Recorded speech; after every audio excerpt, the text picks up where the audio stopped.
हम निकल चुके हैं अहमदाबाद से आबू रोड स्टेशन की तरफ। माउंट आबू जाने के लिए आपको आबू रोड स्टेशन पर उतरना पड़ेगा और वहाँ से 26 किलोमीटर है माउंट आबू। यहाँ पर आप कैंप में भी रह सकते हैं, इसके अलावा आप होटल भी बुक कर सकते हैं। आप बिलीव नहीं करोगे कि रैबिट के फर से कपड़े बनाए जा रहे हैं। एंड टू एंड पूरा काम वहीं हो रहा है और वहाँ पर हमें बहुत मज़ा आया। ये जगह है होटल ब्लू वैली के बगल में और यहाँ पर जाना बच्चों के साथ बहुत सुकून देता है। बहुत मज़ा आया हमें रॉ कपड़ा देखकर और इन रैबिट्स के साथ खेलकर हमें बहुत मज़ा आया।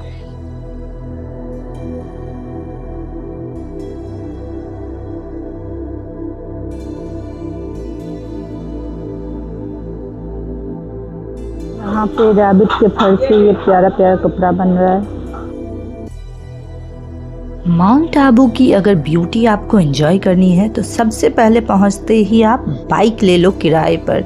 बाइक लेने के लिए आप अपने होटल वालों को भी बोल सकते हो, वो अरेंज कर देंगे और उस बाइक का किराया होता है 250 to 350 रुपीज़ पर डे। अगर आप रात में नहीं रखते हो तो सिर्फ 150 रुपीज़ देना पड़ता है। और हम आ चुके हैं सनसेट पॉइंट पर। यहाँ पे हॉर्स राइडिंग भी होती है। सनसेट पॉइंट का फीस है 150 रुपीज़ पर पर्सन। सनसेट पॉइंट की ब्यूटी कैमरे में भी रिकॉर्ड नहीं हो सकती है। ये ब्यूटी आँखों से देखने पर जो मेस्मराइजिंग है वो आप सोच भी नहीं सकते हो। ठंडी ठंडी हवाएं, इतनी ठंडी हवाएं होती है और उसमें ये ब्यूटीफुल नज़ारा। OMG।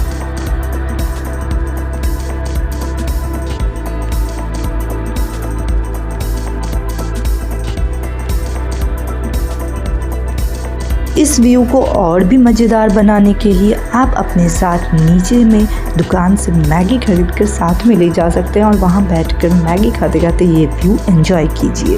हम आ चुके हैं टोड रॉक के पास। नक्की लेक के बगल से जाता है ये रास्ता टोड रॉक की तरफ। टोड रॉक जाते टाइम हमें बीच में पड़ता है स्वामी विवेकानंद जी का केव। माना जाता है कि वहाँ पर स्वामी विवेकानंद जी रहे थे और तपस्या किए थे। जिन्हें प्राचीन वस्तुओं से लगाव है, जो देखना चाहते हैं, उन्हें ये जगह काफ़ी पसंद आएगी। यहाँ पर आज के डेट में भी यज्ञ होते हैं और अंदर की तरफ है स्वामी विवेकानंद जी का गुफा, जिसमें माना जाता है कि उन्होंने तपस्या करी थी। ये बात कितनी सच है वो नहीं मालूम, पर लोग कहते हैं तो सच ही होगी। पर कुछ लोगों ने इसकी ब्यूटी ख़राब कर दी है क्योंकि उन्होंने यहाँ पे लव पॉइंट बना के पता नहीं क्या सब लिखा हुआ है। एनीवे, अंदर की तरफ ना जाए तो बेटर है क्योंकि अंदर से पूरा जर्जर अवस्था में है ये। बट यहाँ से नक्की लेक का नज़ारा बहुत ही ज़्यादा सुंदर है और ये नज़ारा देखने के लिए अगर आपको टोड रॉक चढ़ना पड़ रहा है तो कोई बड़ी बात नहीं है।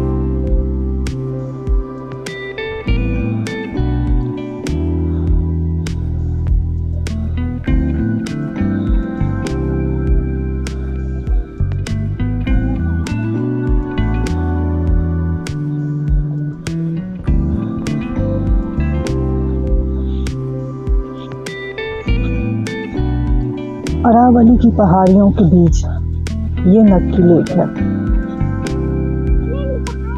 करेंटली हम हैं टोड रॉक के ऊपर। ये है वो टोड रॉक जिसे देखने यहाँ पर बहुत दूर दूर से लोग आते हैं। माउंट आबू के बाद जो सुकून है वो। इसे टोड रॉक इसलिए कहते हैं क्योंकि इसका आकार मेढक की तरह है। नक्की लेक के बगल में ही है विक्ट्री फन पार्क, जिसके बाजू में रोज गार्डन भी है जहां आप एक्सप्लोर कर सकते हैं। तो विक्ट्री फन पार्क मैं इसलिए गई क्योंकि मुझे वैक्स म्यूजियम देखना था और बच्चों को ऑफकोर्स ही बात है मिरर वर्ल्ड, इल्यूजन वर्ल्ड, इन सब में बहुत मज़ा आता है। तो फैमिली के साथ अगर गए हो तो थोड़े मज़े थोड़ी मस्ती कर लेना चाहिए। यहाँ पे बहुत सारे स्टैचू हैं, जैसे कि योगी आदित्यनाथ की स्टैचू, नेताजी की स्टैचू, कपिल शर्मा की स्टैचू, उसके अलावा सनी देओल भी हैं। कपिल शर्मा की स्टैचू मेरे लिए एक फ़न पॉइंट थी, बहुत फ़नी मोमेंट था, बिकॉज़ मुझे बिलीव नहीं हो रहा था कि भाई कपिल शर्मा की वैक्स म्यूजियम में स्टैचू क्यों है, बट एनीवे है तो हमने कैप्चर कर ली है। बेचारे नेताजी भी सोच रहे हैं कि मेरे रहते हुए, इतने बड़े बड़े लोगों के रहते हुए मिस्टर कपिल शर्मा क्यों यहाँ पर घूम रहे हैं भाई, क्यों। पर कपिल जी, आपको अगर मेरा व्लॉग दिखे तो मुझे ज़रूर बताइएगा कि मेरे व्लॉग में आकर आपको कैसा लगा। फर्स्ट डे आपका पूरा चला जाएगा नक्की लेक एरिया को एक्सप्लोर करने में, और इसलिए आपको नक्की लेक एरिया में ही होटल लेना चाहिए।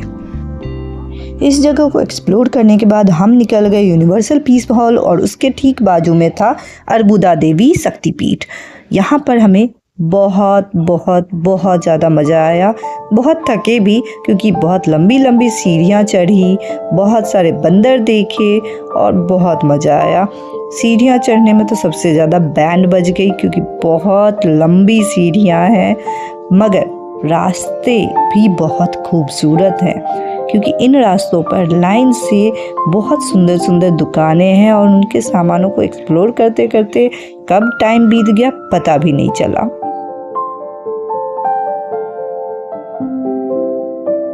मंदिर के अंदर फ़ोन अलाउ नहीं है तो इसने माता रानी को नहीं दिखा पाई, मगर मंदिर के दर्शन होने के बाद फ़ोन लेके आप सबसे टॉप पे आ सकते हो और यहाँ का नज़ारा बहुत सुंदर है।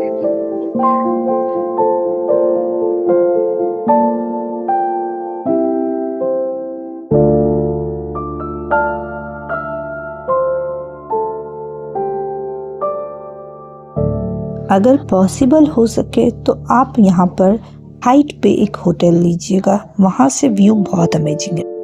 यहाँ पर ये रेड टर्निप जरूर ट्राई करें। नए दिन की शुरुआत, और आज हम कवर करेंगे जितने भी दूर के जगह है वो सब। मतलब हम जा रहे हैं अचलगढ़ किला देखने के लिए, वहीं पर रास्ते में हमें गुरु शिखर भी मिल जाएगा, वहीं पर रास्ते में हमें ट्रेवर्स टैंक भी मिल जाएगा, और उसी रास्ते में दिलवारा जैन टेम्पल भी आ जाता है। तो ऑल इन वन सुबह के 11 बजे हम निकल चुके हैं ये सारी जगह को एक्सप्लोर करने के लिए। शाम को 6 बजे के बाद उस एरिया में रहना खतरनाक है क्योंकि माना जाता है कि काफ़ी सारे जंगली जानवर रास्ते पर आ जाते हैं। वैसे बहुत सारे लोगों ने दिन के टाइम में भी कैप्चर किया है भालू को इसी रोड पर, और हमें डर भी लग रहा है, बट स्टिल हम बड़े दिल वाले हैं और जिगर वाले हैं, तो हम बहुत ही आराम से मज़े से जा रहे हैं। अचलगढ़ मंदिर पहुंच चुके हैं। वो देखो वहाँ, यहाँ से ना गुरु शिखर दिख रहा है, वो देखो गुरु शिखर उधर है।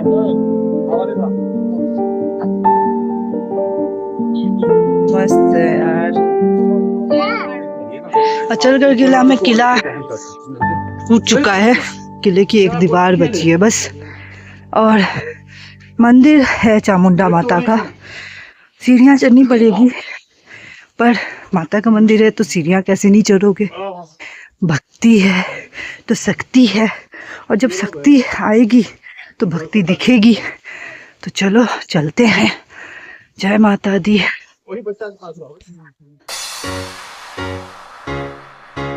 आ गए हम अचलगढ़ मंदिर, चामुंडा माँ का मंदिर, और मेन मंदिर से पहले एक छोटा सा मंदिर है, एक छोटा सा तालाब है। मेन मंदिर वहाँ है ऊपर में।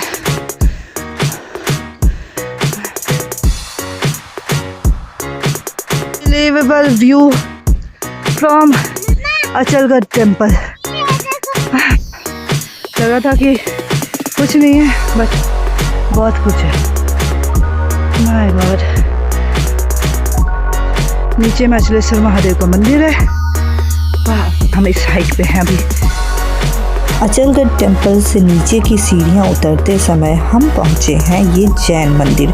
ये मंदिर 2500 साल पुराना मंदिर है और इस मंदिर में भी फ़ोटो लेना अलाउड नहीं है, तो इसलिए हमें अपने फ़ोन बाहर ही रखने पड़े। तो बाहर की कुछ चीज़ें मैं शूट कर पाई जो कि बहुत ही ब्यूटीफुल था। और इस मंदिर के टॉप शिखर पर पहुंचकर यहाँ का नज़ारा भी देखने लायक है। मतलब ये इतनी ब्यूटीफुल है कि कैमरे पर नहीं दिखा सकती। कुछ ब्यूटी आँखों से जो देखी जाती है उन्हें कैमरे पर रिकॉर्ड करना असंभव है।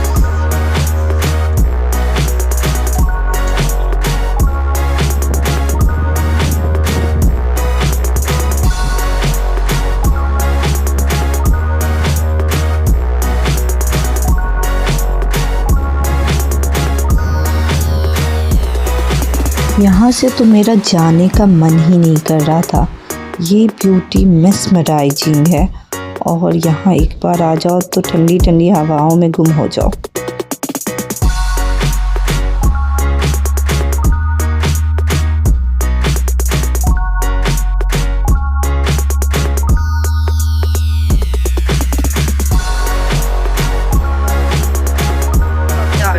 शिखर पर जो कि ये रहा, बस पहुंचने ही वाले हैं। यहाँ पर ना भालू, चीता, शेर सब निकलते रहते हैं, पर अगर वो आपका हंटिंग मतलब शिकार करने आए तो चलेगा, पर आप उसका शिकार नहीं कर सकते हो, क्योंकि आप अगर उनका शिकार करोगे तो जेल में जाओगे, और वो अगर आपका शिकार करेंगे तो सीधा भगवान के पास।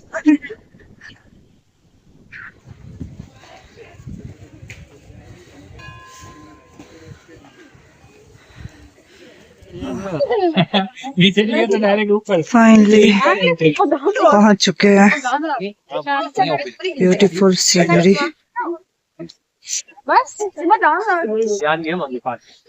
यहाँ ड्रोन लेके आना चाहिए यार, इससे पूरा माउंट आबू दिखता है। दिस इज शूटिंग पॉइंट जहाँ पे लोग आते हैं सनसेट या फिर सनराइज देखने के लिए। और यहाँ से ऊपर 7 किलोमीटर जाएंगे तो गुरु शिखर आ जाता है। गुरु शिखर से नीचे उतरते समय आपको ये जगह दिख जाएगी। यहाँ पर आप आराम से बैठकर थोड़ा देर सांस ले सकते हो, एंजॉय कर सकते हो, फोटोग्राफी कर सकते हो। ये बहुत अच्छा नज़ारा देता है। यहाँ से लेक दिखता है काफ़ी प्यारा सा, तो यहाँ ज़रूर आइएगा।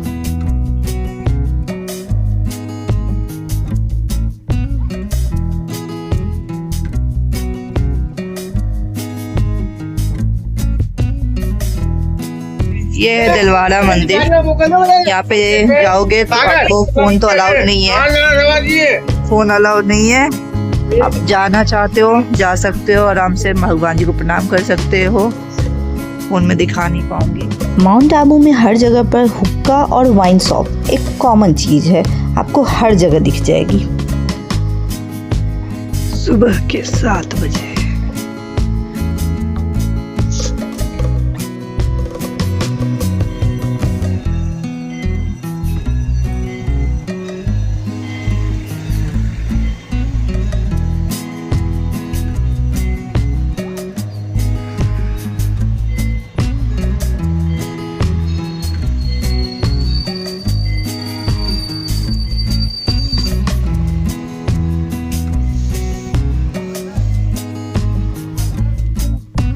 Morning sunrise view of the Nakki Lake area.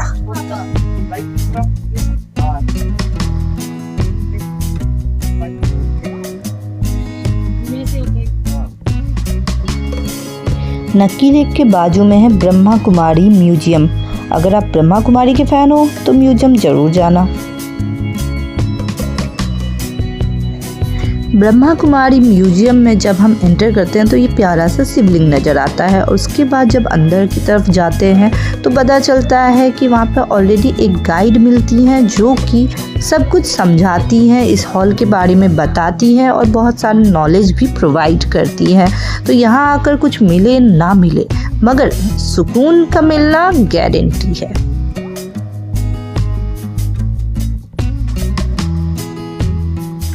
आप एक पेन और पेपर लेकर नोट कर सकते हैं कि आपको 2 दिन में कहाँ कहाँ घूमना है माउंट आबू के अंदर। माउंट आबू में घूमने के लिए बहुत सारी जगह हैं, पर 2 दिन के बाद तीसरे दिन हम रहे थे, बट आई वॉज बोर्ड। मुझे बहुत बोरिंग लगा था क्योंकि मैं सेम जगह पे घूमने जा रही थी और कुछ था ही नहीं ऑप्शन। तो पहला दिन आप घूम लो नक्की लेक का पूरा एरिया, मतलब नक्की लेक का सनसेट पॉइंट भी एंजॉय कर लो, नक्की लेक का नाइट मार्केट भी एंजॉय कर लो। वहाँ के स्ट्रीट फूड में दूध जलेबी खाना प्लीज़ मत भूलिएगा, बहुत टेस्टी होता है। उसके अलावा वहाँ पर नेक्स्ट डे मॉर्निंग सुबह के 7 बजे अगर आप तोड़ रॉक पे पहुँच जाते हो तो आपको सनराइज़ व्यू मिल जाता है वहाँ पे। और वहाँ का सनराइज़ एंजॉय करने के बाद आप वहाँ पे शंकर मठ जा सकते हो। वहाँ पे बहुत बड़ा महादेव जी का मंदिर है, तो महादेव मंदिर में फ़ोन अलाउड नहीं है, तो फ़ोन के बिना जाइएगा। अर्बुदा देवी टेम्पल वो भी आप घूम सकते हो एक ही दिन में। और Brahma Kumari museum, piece hall, सब कुछ आप एक दिन में कवर कर सकते हो। ब्रह्मा कुमारी म्यूजियम में ज़्यादा कुछ है नहीं, तो 15 मिनट में कवर हो जाता है। और उसके बाद नेक्स्ट डे आप सारे बड़े जगहों पे जा सकते हो, जो कि है गुरु शिखर, अचलगढ़ किला और दिलवाड़ा जैन टेम्पल। उसके अलावा है ट्रेवर्स टैंक, जो कि गुरु शिखर के रास्ते में ही पड़ता है। तो ये थी हमारी जर्नी। आपकी जर्नी मंगलमय हो और इसी तरह ब्यूटीफुल हो, उसके लिए ऑल द बेस्ट। जाने के बाद अपना एक्सपीरियंस हमें कमेंट में ज़रूर शेयर कीजिए। तब तक के लिए बाय बाय।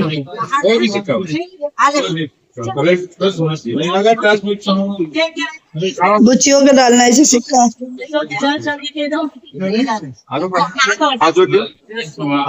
यहाँ पर सिक्का डालने से जल चढ़ता है।